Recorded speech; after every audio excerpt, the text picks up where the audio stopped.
Assalamualaikum warahmatullahi wabarakatuh. Selamat pagi semuanya, anak-anakku kelas 12 IPA. Semoga kalian dalam keadaan sehat semua. Mengawali pembelajaran, sebelum pembelajaran, marilah kita berdoa bersama-sama agar pembelajaran kita berjalan lancar, selesai, dan ilmunya bermanfaat bagi kita semua. Berdoa dimulai.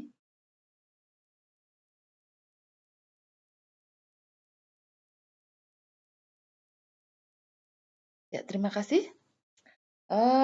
Sebelum kalian masuk ke materi, tadi kalian sudah masuk ke gadget dahulu untuk presensi kehadiran. Untuk presensi kehadiran kalian sudah, sekarang kita melanjutkan materi yang kemarin, yaitu masih di PJJ Kimia. Materinya masih sifat koligatif larutan, ya, masih sifat koligatif larutan. Yang kemarin kita sudah sampai ke materi penurunan tekanan uap, ya. Saya ulang sebentar. Materi kemarin yaitu kita pada penurunan tekanan uap, di mana yang namanya penurunan tekanan uap sesuai yang dikemukakan oleh Raoul, yaitu bahwa besarnya tekanan uap itu sebanding dengan fraksi mol pelarut dan tekanan uap dari pelarut murni. Ya, kemarin kalian sudah mempelajari ini, di mana untuk penurunan tekanan uap itu dirumuskan P sama dengan P0 kali X pelarut. Ya, P itu sendiri sebagai tekanan uap larutan, X pelarut itu fraksi mol, dan P0 itu adalah tekanan uap pelarut murni. Ya. Kemudian kita juga sudah sampai pada latihan soalnya kemarin kalian.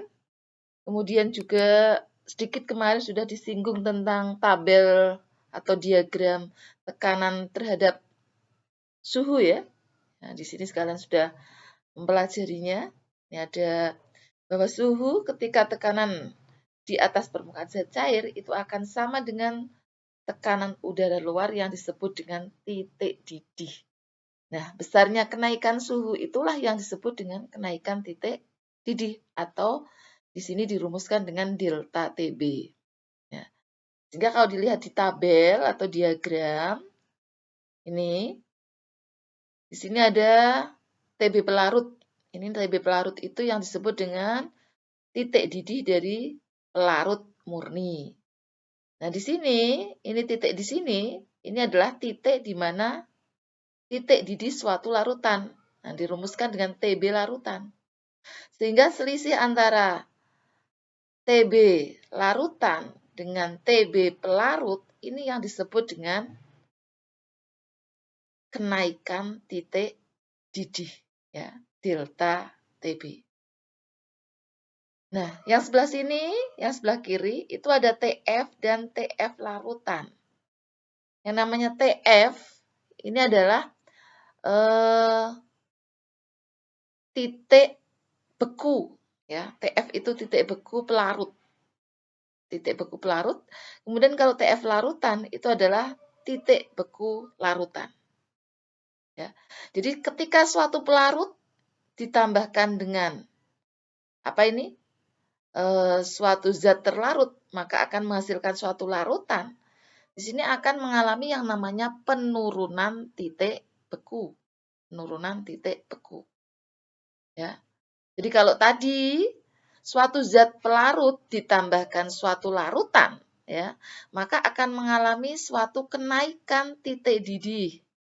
Tapi kalau pada titik beku, jika pada suatu pelarut ditambahkan zat terlarut, maka akan terjadi penurunan titik beku larutan. Ya. Ini ada daftar dari KB. KB itu adalah tetapan titik didih dari beberapa larutan, ya. Kan titik didih dari beberapa larutan. Kemudian ini ada contoh soal untuk menentukan penurunan tekanan uap, ya. Kemarin kita sudah mengerjakan soal-soal ini. di pertemuan awal kita sudah untuk penurunan tekanan uap. Kemudian kita akan lanjutkan pada tekanan, ini ada harga apa tadi, harga KB.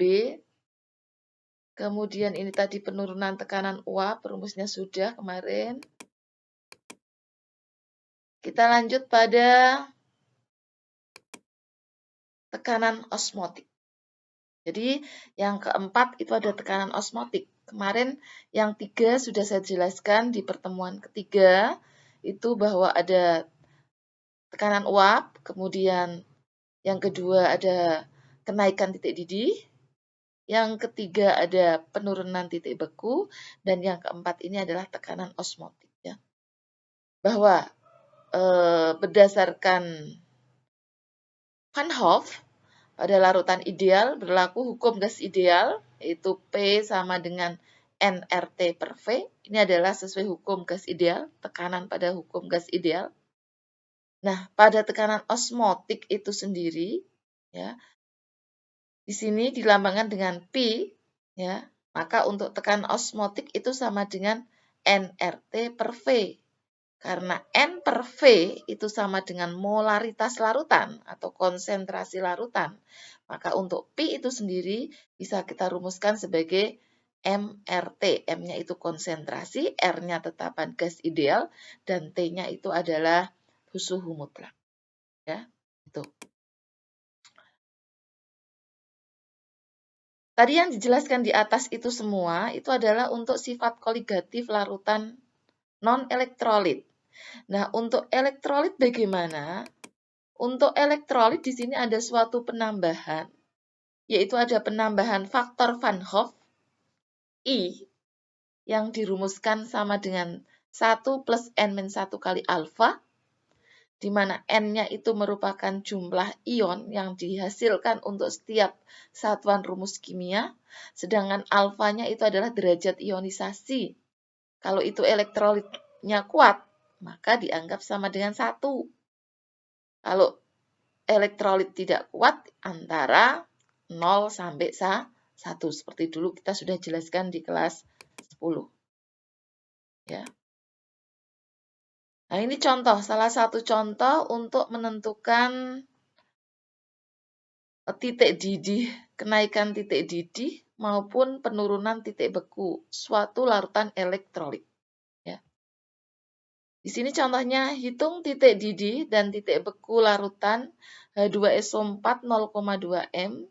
Jika diketahui sebanyak 90% H2SO4 terurai dalam larutan.